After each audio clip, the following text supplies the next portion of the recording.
si l'un ne fait pas l'effort pour rejoindre l'autre dans son langage. Généralement, les gens se marient par opportunisme, par intérêt, etc.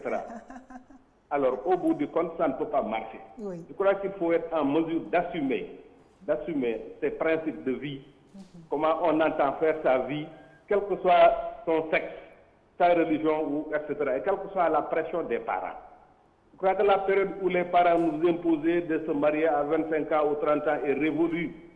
Il faut faire maintenant sa vie, qu'on soit homme ou femme, d'abord avoir un statut et chercher quelqu'un qui réponde à votre cahier de charge dans le mariage. Tout à fait. Je crois que c'est ça qu'il faut faire. Et je félicite le docteur et Mme Diaby, mais je suis vraiment très content. Parfois, je me dis même que les auditeurs perturbent, il faut les laisser développer leur sentiment, quoi. C'est mieux pour nous éduquer davantage. Je vous remercie. D'accord.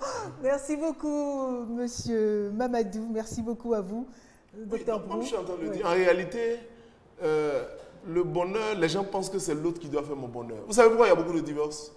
Parce qu'on pense toujours que c'est l'autre qui doit faire mon bonheur. C'est faux.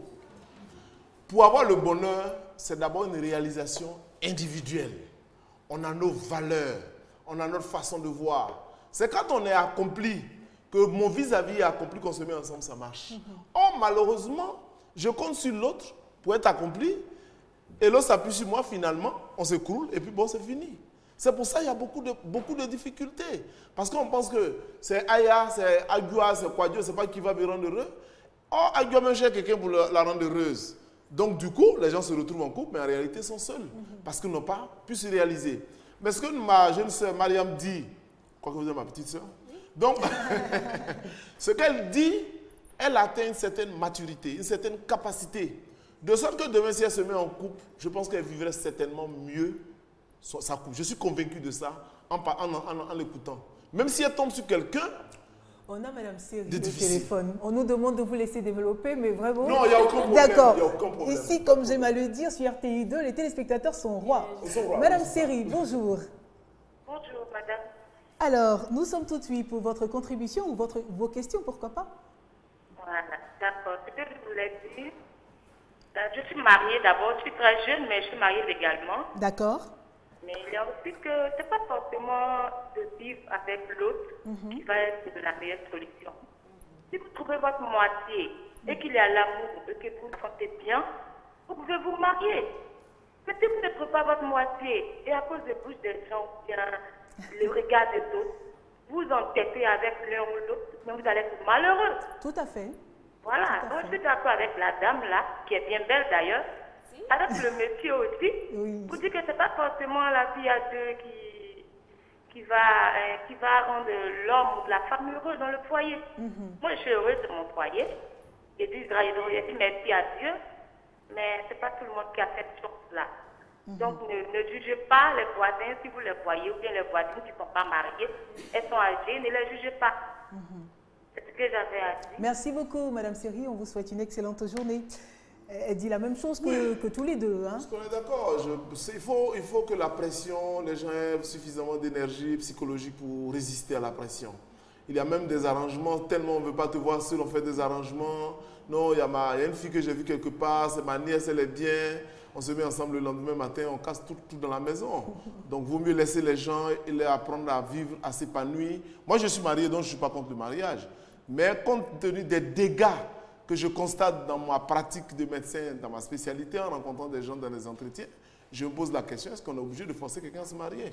D'accord. On va aborder les cas de figure, hein, quoique on a essayé de parler de cela. On va aborder les différents cas de figure. Selon vous, quels sont les cas de figure qui se présentent à nous? Alors, le premier cas, c'est quelqu'un qui n'a jamais été marié, qui n'est jamais marié. Donc, pour des raisons diverses, elle a eu l'occasion d'avoir des copains ou il a eu l'occasion d'avoir des copines, mais qui malheureusement n'a jamais eu l'occasion de se marier. Puis qui à un moment donné décide de rester seul. Bon, soit il a fait des enfants à gauche, à droite, etc. etc. Ça, c'est un cas de figure, le premier. Bon, alors, est-ce que ces personnes qui n'ont jamais été mariées partiraient pour cela, excusez-moi de l'expression, l'enfer, que celui qui serait marié, etc. Donc, je pense que ces personnes-là peuvent trouver leur plaisir dans le boulot. On a parlé de réussite sociale qui est relative. Il y a des gens, c'est le boulot qui fait leur satisfaction. ils s'épanouissent bien là-dedans. Il y a des gens, c'est dans le couple, donc celui qui se trouve seul et qui aime son travail. Et qui, moi, je connais une jeune fille qui dit, je ne me marie pas, j'ai connu trop d'expériences douloureuses, je ne me marie pas, je vais faire mes affaires pour m'engager dans les humanitaires pour aider les enfants en difficulté. C'est son choix. Et elle est très épanouie. Moi, c'est une amie, je cause avec elle. Comme elle n'est pas plus malheureuse que des personnes qui vivent avec un mari. Deuxième cas de figure, ce sont des personnes divorcées. C'est une femme ou un homme qui a eu, je ne sais pas finalement si c'est une chance, mais qui a eu l'occasion une fois de se marier dans sa vie et qui, à cause, bien sûr, des incompréhensions et des difficultés parfois des plus insupportables, parce qu'il y a des situations insupportables, ont décidé de se séparer et qui se trouvent en situation de femme seule. Là aussi, ce sont des gens qui sont mal vus. On dit oui, c'est une femme, souvent elle se marie, elle divorce, surtout si vous avez le malheur que c'est arrivé 2 fois. Donc, vous êtes mal jugé. En général, la faute, c'est toujours la femme en Afrique. On ne va jamais savoir que l'homme peut être la cause, surtout quand il n'y a pas d'enfant. C'est la femme, on a plusieurs fois parlé de ce thème ici. Donc, il y a la situation de personnes en situation de divorce. C'est un cas de figure qui arrive. Est-ce qu'il faut forcément me remarier pour vivre heureuse, ou alors faut-il finalement rester là et puis bon, je peux m'épanouir. J'ai connu une situation d'une dame, je préfère étayer des rendez-vous, des exemples, qui était mariée et qui, selon son témoignage, avait un très bon mari. Malheureusement, quelques années plus tard, le monsieur décède. Et ne voulant pas rester seul, elle allait se mettre en ménage avec quelqu'un d'autre. Et celui-là lui a mis du piment, extrêmement du piment, vraiment vrai piment là, qu'on appelle en baoulé guégoulin. Ça pique tellement dans ses yeux. Finalement, elle est devenue tellement laide, excusez-moi de l'expression, c'est elle-même qui le dit, que finalement, elle se demandait si ça valait la peine de se marier que de rester peut-être avec ses enfants. Donc, il y a cette situation. Il y a aussi la situation des personnes qui se trouvent en situation de veuvage. On a un autre appel du Sénégal. Mohamed. Allô? Oui, bonjour madame. Monsieur, bonjour. Ça va, comment vous allez? Je vais très bien, et vous-même? Ça va, alhamdoulilah. D'accord. Alors, nous vous écoutons. Oui, effectivement, je vous écoute énormément. Mais vraiment, votre émission, ça m'a plu énormément parce qu'aujourd'hui, dans notre communauté, que ce soit la communauté musulmane ou catholique, il faut avoir un accompagnant. Un homme heureux, c'est un homme qui a une femme dans sa vie. Une femme heureuse, c'est une femme qui a un homme dans sa vie. Alors, la deuxième question, si c'est... On ne peut pas être toutefois heureux dans le couple. Quelle qu'en soit la circonstance, il faut accepter d'être avec une couple. Il faut accepter d'être en couple. Oui. D'accord. Je suis tout à fait d'accord avec ça parce que c'est Dieu même qui nous a dit pourquoi créer l'homme et femme. Oui. Parce que Dieu nous a dit Adama et Awa. Donc, cherche à comprendre que l'homme est fait à vivre avec une femme, comme une femme est faite à vivre avec un homme. Donc, je ne vois pas une question à poser qu'il y a des mal ou bien on ne peut pas être heureux sans une femme ou sans un homme. Bien sûr, un homme qui n'a pas une femme dans sa vie, même si tu as tous les milliards de la vie, tu n'es pas heureux. Une femme qui a tous les milliards de la vie, même si tu n'as pas un homme dans ta vie, tu n'es pas heureux. Parce qu'on a besoin d'un héritier. D'accord. Mais comment avoir un héritier qui vit différemment là où se trouve son papa ou sa maman? Mais on le met sa vie en retard. Un enfant a besoin de papa et maman auprès de lui. D'accord. C'est la première chose que je fais dans la vie. Alors, j'invite tous mes frères, tous mes sœurs, avant de te marier, réfléchis bien. D'accord. Parce que je déteste. D'accord. Il a donné 2 aspects, hein, surtout le volet religieux. Hein, il est revenu sur le volet religieux. Oui. Et puis, il a dit aussi une chose assez importante, hein, malgré tous les milliards, un homme qui vit seul, ça c'est plutôt l'aspect financier, un homme qui vit seul ou une femme qui vit seule, malgré tous les milliards, elle n'est pas vraiment heureuse. Oui, comme une femme et un homme qui sont ensemble, quel que soit le degré d'amour d'ailleurs qui peut mourir, on en a parlé ici quand il n'y a rien aussi. Mais ce que je veux dire, je pense que, je dis encore une fois de plus, le souhait de tous, c'est de se marier.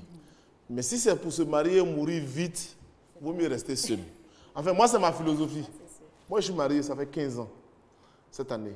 Donc, c'est bien de se marier, on met des enfants au monde, on s'en occupe, on contribue à la stabilité de la société, mais en même temps, s'il faut se marier et mourir à 20 ans, je préfère rester seul pour vivre jusqu'à 80 ans. Comme on dit, il vaut mieux être seul que mal accompagné. Voilà. Parce que, je prends même un exemple, on parlait des cas de figure, le cas des religieux, c'est un choix. Tout à fait. Ils ont dit, pour bien servir mon Dieu, je décide de rester seul. Donc, je suis ceci, cela. Est-ce qu'on va les condamner pour ça? D'accord. On a un appel de Yaoundé, docteur, je suis désolée. Non, oui, je suis content qu'ils appellent. Alors, on a un appel de Yaoundé, c'est au Cameroun. Allô, bonjour. Allô? Oui, allô? Oui, monsieur, bonjour. Bonjour. Alors, je voulais dire que par rapport à l'émission en question, là, oui. En fait, la vie d'adulte, c'est intéressant, mais on parle tous, typiquement, parce que typiquement, déjà par là, la femme et l'homme sont faits pour être ensemble. À partir du moment où la femme est arrivée de la faute, elle peut produire la faute de l'homme. Et alors, le contraire. On a du mal. Monsieur, on vous entend très très mal. Hein. On vous entend très très mal. Vous allez nous rappeler, vous faites l'effort de nous rappeler, s'il vous plaît. Voilà. Oui, docteur. Oui, donc comme je le dis, il ne faut pas mettre la pression sur les gens. Il faut se marier, il faut se marier. Moi, j'aime bien les mariages. Mais en même temps, je déteste les divorces. Malheureusement, actuellement, il y en a beaucoup. Alors finalement, on se demande tout ce tapage, pourquoi. Et puis, il y a l'environnement culturel. Moi, j'ai rencontré un occidental. On avait parlé de l'environnement culturel. Un occidental, un blanc, comme on le dit, de la soixantaine. J'ai eu à travailler un peu avec lui, je lui demandais un jour, vous savez, nous en Afrique, c'est ça la première des choses, ta famille, ça va au pays, plus que chose. Donc je lui demande, mais la famille, il dit la famille va bien, les enfants, mais il est rentré dans une colère incroyable. Est-ce que je suis obligé de me marier et de faire des enfants? C'est la culture. Et il se sent bien, il a dirigé bien sa structure, je crois qu'il a pris sa retraite, il est rentré. Mais c'est choquant pour nous, Africains, à cause de nos religions, à cause de nos cultures, à cause de notre environnement. Donc l'environnement met une telle pression qu'on se met dans des situations où j'ai vu parfois des gens défigurés, devenus... On a M. Konaté du plateau d'Okui au téléphone. Allô, M. Konaté? Oui. Bonjour. Oui, bonjour madame. Merci de nous appeler. Alors, nous vous écoutons. Voilà, je voulais intervenir un peu par rapport au thème du... Voilà, au thème de ce match. Allez-y. Voilà. La vie à deux, selon moi, je pense que c'est la meilleure vie. C'est la meilleure vie. Voilà. D'accord. Et c'est suite à des découragements de la vie à deux, voilà, que des personnes voudraient vivre seules. Voilà. Voilà. Mais le problème ne se trouve pas là où on vit à deux. Le problème se trouve au niveau du choix des conjoints. Voilà. D'accord. Oui, parce que si on a mal choisi, certainement, on va avoir l'envie de vivre seul. Tout à fait. Tout à fait. Monsieur Konaté, on est d'accord, on va parler sur le plateau. Il faut vivre seul. Non, je ne voudrais pas qu'on encourage. Je ne voudrais pas qu'on encourage les autres à vivre seuls. Non, ce n'est pas ça. Mais plutôt les amener à faire le bon choix. Tout à fait. Tout à fait. Voilà. C'est ça. Sinon, la vie à deux, c'est l'idéal. Voilà. Mais si vous avez mal choisi, mais vous aurez envie de vivre seul, ça c'est clair. Merci beaucoup, M. Konaté. Non, je ne vais pas me reposer la parole. Madame ne parle pas, mais la seule chose que je voudrais ajouter à ce que M. Konaté dit, tous ceux qui se marient pensent avoir fait le bon choix. En réalité, c'est ça. Quand quelqu'un se décide pour aller à la mairie, à la mosquée ou à l'église, c'est parce qu'il est convaincu initialement qu'il a fait le bon choix. Mais le bon choix, c'est sur quoi? C'est ça, on a longuement débattu sur ces sujets ici. Je le dis souvent, pour savoir que quelqu'un est bon, on ne peut pas prendre son sang pour aller au laboratoire. Et puis on a un signe pour dire, bon, c'est plus, donc il est bon. Et puis c'est moins, il est moins bon. Au début, c'est l'ange, quand c'est la femme ou l'homme. c'est au fil du temps qu'on découvre, parce qu'il y a beaucoup d'éléments qui viennent s'ajouter. Il y a la vie professionnelle, il y a les amis, il y a la religion, il y a plein de choses qui viennent s'ajouter. Mais ceux qui choisissent de se marier, c'est pour ça que je suis d'accord avec une téléspectatrice qui a appelé pour dire de ne pas juger. Il faut éviter de juger les gens, parce que celui qui se retrouve en situation seule, je ne pense pas qu'il prie forcément pour rester seul. À part ceux qui ont fait des vœux. Je ne connais pas des gens qui prient pour dire Dieu, permet que toute ma vie reste seule. En tout cas, je n'en connais pas. Mais ce sont les circonstances de la vie qui font qu'ils y arrivent. Et que si parce qu'ils sont seuls, alors ils sont malheureux par rapport à celui qui a choisi et qui parfois est en train de vivre un cauchemar des plus indescriptibles. Oui, Mariam, vous voulez ajouter quelque chose? Moi, j'ai bien aimé l'intervention de monsieur du Sénégal. Monsieur Mamadou. Qui a insisté sur un fait, c'est que le mariage, en soi, c'est une sorte de contrat. On se base sur certains critères qu'on a. On a des attentes en fonction du partenaire qu'on a. Mais moi, rien qu'en regardant la vie des parents, la vie des grands-parents, des oncles, des parents, des amis, comme il a dit, on ne pense pas qu'on a fait le mauvais choix au début. C'est au fur et à mesure qu'on apprend à connaître la personne qu'il y a en face. Mais en s'engageant dans une relation, il faut être aussi sûr de pouvoir faire des compromis à un moment. Il faut savoir qu'on va découvrir certaines choses chez l'autre et il faut être sûr de pouvoir l'accepter. Il faut être sûr de pouvoir baisser la patte à un moment pour que l'autre puisse prendre plus de hauteur et que l'autre aussi sache qu'à un moment, il faut que lui, il baisse pour que vous puissiez prendre de la hauteur. Donc après, c'est vraiment une histoire de compromis. Alors, oui, je souris parce que ce qu'elle dit est très intéressant, mais en même temps très, très théorique. J'ai fait une émission. Oui, non, je vais développer. Ce n'est pas pour vous dire que ce que vous dites est faux, c'est parfait ce que vous dites en théorie. On a eu une émission ici, c'était les limites à ne pas franchir. C'est ça l'idéal, que quand on se met à deux, il y a des choses auxquelles on s'attend plus ou moins et qu'on doit pouvoir accepter. Du partenaire. Mais vous savez, nous sommes des êtres humains et c'est pour ça Dieu merci, Dieu est là pour nous aider. Mais il y a des situations, je vous assure, que quelle que soit votre capacité, c'est difficile. J'ai le privilège, je le dis, de rencontrer des centaines de personnes en consultation pour ce genre de sujet. Parfois, quand la personne finit, vous êtes complètement désarmé. C'est-à-dire qu'au départ, vous étiez chaud pour lui dire c'est vrai, je comprends. On va prendre le dernier appel et puis nous allons rester en plateau pour essayer de finir avec ce thème. Monsieur, c'est un appel de la Guinée. C'est un appel de la Guinée. Allô? Allô? Oui, bonsoir madame. Monsieur, bonjour. Comment vous allez? Oui, je vais très bien. D'accord. Je suis Yo depuis Conakry. D'accord. Merci beaucoup de nous appeler. Oui, oui. Alors, nous vous écoutons. Je m'appelle M. Yo. J'ai dit, en fait, c'est pour participer à l'émission. Oui, allez-y.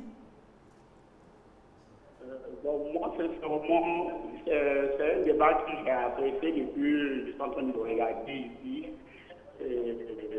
Vraiment, la partie qui me plaît plus, c'est que dans ce genre de situation, je pense que c'est souvent c'est presque de part et d'autre. Celui qui a envie de rester seul, il a fait raison. Et celui qui est contraint à vivre avec une partenaire, il a fait raison. C'est des trucs qui arrivent de part et d'autre dans la vie. Parce qu'on ne décide pas d'être malheureux pendant qu'on sait que le malheur, c'est pas ce que toi-même tu veux. Et on ne décide pas aussi d'être heureux, mais tout dépend de la volonté de Dieu. C'est ce qui te plaît dans la vie, que tu as envie de faire pour toi-même te faire plaisir. Moi, c'est dans ce sens-là que vraiment je voulais intervenir. Merci beaucoup. Il a un peu résumé ce que vous disiez tout à l'heure. Il faut éviter de juger les gens. Le gars, il dit, il vit seul, il se sent bien. Moi, je ne sais pas où est le problème. Il dit, il veut se marier, il se marie, il vit bien, il n'y a pas de problème. La dame qui a appelé, qui a dit de ne pas juger, elle dit, elle est bien dans son foyer et elle rend grâce à Dieu. Donc, comme M. Konaté l'a dit, les gens, on ne choisit pas d'être malheureux. Je le dis souvent, personne ne prie pour être malade. Parce que quand il y a des maladies, on dit il a eu le VIH, il a eu Ebola, il a eu ceci. Qui a une fois prié pour avoir maladie? Même une petite maladie. Même le palu qui se soigne en 3 jours. Je n'ai jamais vu quelqu'un qui prie pour dire je vais avoir une petite maladie. Quand on se lève de nos lits, Seigneur, permet que je me porte bien toute la journée, que je trouve à manger. Mais il y a des circonstances qu'il faut qu'on ne trouve pas à manger. Alors après ces différents cas de figure, il y a forcément des conséquences, docteur. Oui, la conséquence, c'est la souffrance. La souffrance due au fait de comment on appelle, des jugements. Qu'on le veuille ou non, la société a une certaine pression sur nous, quel que soit ce qu'on est. C'est pour ça qu'il y a des gens qui préfèrent fuir soit pour aller à l'extérieur. Parce que vivre dans le même pays, dans le même village, dans la même ville, il y a tellement de bouches sur vous, elle est là depuis, elle ne se marie pas, comme si on décidait de dire de ne pas se marier. C'est la même chose, excusez-moi, ça me vient à l'esprit. C'est comme un étudiant qui va à l'école, il a un doctorat, il ne trouve pas de travail, puis on dit depuis il est là, il ne travaille pas. Est-ce que quelqu'un peut dire, moi je vais aller à l'école, perdre mon temps à bosser, et puis je n'ai pas travaillé? Non, honnêtement, est-ce que quelqu'un... Donc c'est la souffrance. La souffrance du fait que je vis seul, pas forcément parce que je l'ai souhaité, mais surtout aussi parce que les gens me jugent et ne me comprennent pas. Vous allez même voir un ami qui va venir se confier à vous. Souvent, effectivement, c'est vrai, je vis bien, mais de temps en temps, j'ai envie d'avoir quelqu'un. Il va vous écouter, mais il se dit, oh, celui-là, il est trop mauvais. C'est à cause de ça, il ne gagne pas fort, ou bien elle est mauvaise. C'est à cause de ça, aucun homme ne veut de lui, alors qu'il demande votre soutien. Donc, c'est surtout la souffrance morale, la souffrance psychologique, au point où quelquefois on s'isole. Est-ce que, Mariam, aujourd'hui, quand le docteur parle de souffrance, est-ce que vous vous reconnaissez? Est-ce que le regard ou, on va dire, les railleries des autres vous atteignent au point d'en souffrir? Non. Personnellement, non. Les railleries des gens, enfin, je n'entends pas de railleries à mon niveau. Les seules choses que je remarque, c'est vrai que dans mon environnement direct, mon environnement familial, je sais que mes parents atteignent un certain âge où ils se disent « Oh, on aimerait bien que tu te maries, que tu fasses des enfants. » D'accord, mais la souffrance, moi, la mienne, comme je l'ai dit, la souffrance est plutôt personnelle en fait. C'est-à-dire qu'à un moment, il y a des moments où on se dit « Oula, aujourd'hui par exemple, franchement, avec ce qui m'est arrivé au travail, ou ce que j'aurais voulu en parler à quelqu'un qui… » Voilà, c'est ça. C'est à ce niveau-là. C'est à ce niveau vraiment qu'il y a souffrance. D'accord, docteur. Oui, donc comme je le dis, les souffrances varient d'une personne à l'autre en fonction de nos valeurs. Je dis, Mariam a passé tellement d'étapes, même si elle est jeune, qu'elle arrive à une certaine capacité qui lui permet de surmonter ou de relativiser. Donc, elle, mais mine de rien, il y a quand même souffrance. Parce qu'elle le dit. Quand même. Donc, il y a, même si c'est une petite souffrance, c'est une souffrance. Donc, souvent, les gens vont jusqu'à l'isolement. C'est-à-dire qu'on vous juge tellement, on dit, bon, c'est parce que vous me voyez, non. Je vais quitter votre maison. C'est ça. J'allais prendre ma maison à Port-Bois alors que vous êtes à Yopougon, comme ça on ne se voit plus. Donc il peut vous couper même la famille. Parce que la personne a l'impression de ne pas être comprise. J'ai connu des gens même qui ont voulu quitter leur société. Simplement parce que dans la zone, on dit, oh, celle-là, elle est là. Surtout si vous avez des postes de responsabilité, que vous n'êtes pas marié. Exactement. On dit, si vous posez un acte, on dit, elle est tellement mauvaise, c'est à cause qu'elle ne gagne pas mari là. Donc on vous en... Non, c'est des faits que je sais, qui me sont rapportés pour des gens. Donc, on dit, elle est tellement mauvaise qu'avec ce comportement, quel garçon qui va la marier? Quand vous entendez ça, ça vous enfonce. Parce que vous êtes jugé, vous n'êtes pas compris ou comprise, vous êtes à la limite rejeté. On a parlé de rejet ici et ses conséquences. Donc vous voyez l'escalade, au point où il y a des gens, comme je le dis, peuvent s'exiler dans l'alcool. Donc ça peut nous amener à des conduites addictives. Je connais des gens qui fument, des femmes qui fument, qui boivent, comme plus que des hommes. Mais il y a une raison. Exactement. Il y a toujours une raison derrière l'alcool. Derrière la drogue, il y a une raison, surtout pour ces jeunes dames. Donc, je pense qu'il faut, peut-être on terminera demain, mais il faut éviter de juger les gens. Chacun est libre de choisir. Il y en a qui disent, moi je ne me marie pas cette année, je vais me marier à 40 ans. C'est son choix. Il y en a qui disent, je vais me marier à 20 ans. C'est son choix. Mais quand on fait là, il faut assumer. Exactement. En fait, c'est surtout ça. Parce que demain, on reviendra là-dessus. Quand vous décidez, quelqu'un l'a dit, il faut l'assumer. Comme Mariam l'assume pour le moment, et je prie que Dieu lui donne un homme selon son cœur, parce qu'elle veut se marier. Pour le moment, elle n'est pas encore trouvé, mais elle veut se marier. Ou bien. Donc, je vais continuer à prier. Alors, Mariam, certainement un mot pour terminer cet entretien-là. Pour vous, la vie à deux est-elle gage ou synonyme de réussite sociale? Alors, si on estime qu'on a besoin de l'autre pour réussir, oui. Sinon, on peut réussir très bien sans forcément se retrouver dans un couple. Mais, de prime abord, je prie, comme je prie pour me retrouver dans un mariage, je prierai que toutes les femmes soient dans un bon mariage, surtout. On va finir avec le docteur. Oui, je pense que c'est la même chose. Notre souhait à nous tous, c'est que moi j'ai 2 filles et 2 garçons. Je veux qu'ils se marient, qu'ils vont devenir grands, ils sont encore petits. C'est mon souhait, c'est ma prière. Mais en même temps, il faut que, comme je le dis, on se marie, pas pour mourir, on se marie pour construire une vie. Et s'il faut se marier pour mourir, je préfère vivre seul pour vivre. Merci beaucoup, Dr Bou, Mariam Diaby, merci beaucoup. On vous souhaite le meilleur. Merci. On espère être invité au mariage. D'ici peu à un mariage, pourquoi pas. On ne vous met pas la pression, prenez le temps qu'il faut. On vous attend, vous aussi invités. On vous attend pour, voilà, pour manger et participer à la fête. Merci en tout cas à vous d'être passé sur notre plateau. Merci aux téléspectateurs qui nous ont appelés des différents, on va dire des différents pays et même des communes de la Côte d'Ivoire. Mille merci de suivre votre émission. On garde le contact. C'est un magazine donc en mi-journée qui vous permet donc de nous appeler. C'est vraiment interactif. Vous nous appelez, vous donnez votre avis sur les différents sujets que nous vous proposons. Voilà. Merci beaucoup. On se retrouve demain, si Dieu le veut. À très vite sur les antennes de RTI2.